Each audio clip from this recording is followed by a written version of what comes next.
calm appears to have returned to the streets of Kazakhstan's largest city after a week of deadly protests, although there are concerns for the safety of thousands of protesters who were detained.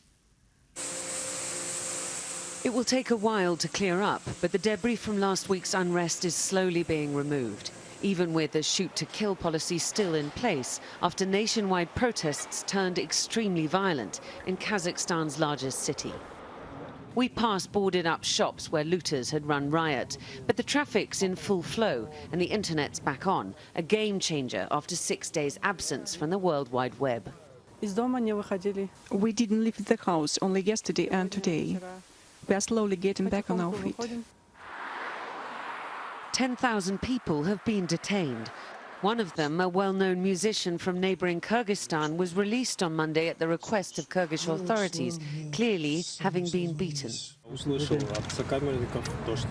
I heard from inmates that if you confess that you were offered money and came to Almaty for the protests, you will immediately be deported to Bishkek.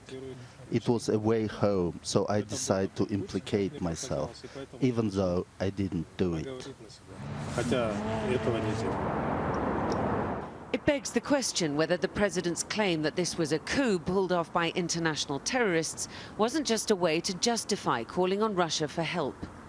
This all happened extremely fast, from the way the protests spread like wildfire across the whole country, to the sudden eruption of violence here in Almaty, to the fact that President Tokayev managed to put a lid on things essentially overnight by calling in the assistance of Russian peacekeeping forces to help him restore law and order. Now he says their main mission is complete and that they'll start leaving within the next couple of days.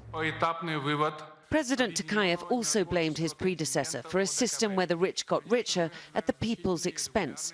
Music to the ears of two homeless men that we meet.